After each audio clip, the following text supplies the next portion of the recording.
কালীগঞ্জ বিধানসভা উপনির্বাচন ভোট গণনা চলছে। পোস্টাল ব্যালট গণনা শেষ। প্রথম রাউন্ড গণনার শেষে তৃণমূল কংগ্রেসের প্রার্থী আলিফা আহমেদ তিনি এগিয়ে রয়েছেন। দ্বিতীয় স্থানে রয়েছেন বাম সমর্থিত কংগ্রেস প্রার্থী কাবিল উদ্দিন শেখ এবং তৃতীয় স্থানে রয়েছেন বিজেপি প্রার্থী আশিস ঘোষ। প্রথম স্থানে রয়েছেন আলিফা আহমেদ, যার প্রাপ্ত ভোট দ্বিতীয় স্থানে থাকা কংগ্রেস প্রার্থী বাম সমর্থিত কংগ্রেস প্রার্থী কাবিল উদ্দিন শেখের থেকে 2715 ভোটে এগিয়ে রয়েছেন আলিফা আহমেদ। দেখতেই পাচ্ছেন তৃণমূল কংগ্রেসের প্রার্থী আলিফা আহমেদ তিনি কিন্তু এগিয়ে রয়েছেন, প্রায় 60% ভোট পেয়েছেন এখনো অবধি। প্রথম রাউন্ড গণনা শেষ হয়েছে, মোট 23 রাউন্ড ভোট গণনা হবে এবং তারপরে কিন্তু জানা যাবে আলিফা আহমেদ তিনি সত্যিই পারেন কিনা তার বাবার জয় করা আসন ধরে রাখতে। দ্বিতীয় স্থানে কিন্তু রয়েছেন বাম সমর্থিত কংগ্রেস প্রার্থী কাবিল উদ্দিন শেখ, 2715 ভোটে তিনি পিছিয়ে রয়েছেন।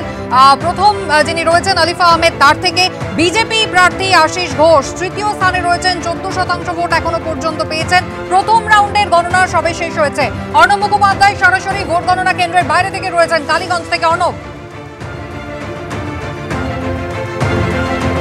দেখো, একটু আগেই অফিসিয়ালি যেটা জানানো হয়েছে, পোস্টাল ব্যালট এবং ফার্স্ট রাউন্ড সমস্তটা মিলিয়ে হচ্ছে তৃণমূল কংগ্রেস প্রার্থী তার নিকটতম জোট প্রার্থীর থেকে, বাম কংগ্রেস জোট প্রার্থীর থেকে 2715টি ভোটে এগিয়ে রয়েছেন।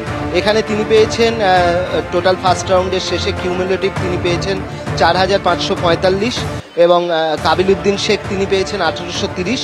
খুব উল্লেখযোগ্য যে বিজেপি এই মুহূর্তে কিন্তু তৃতীয় স্থানে রয়েছে 1112 এবং অন্যান্যরা পেয়েছেন 105টি ভোট।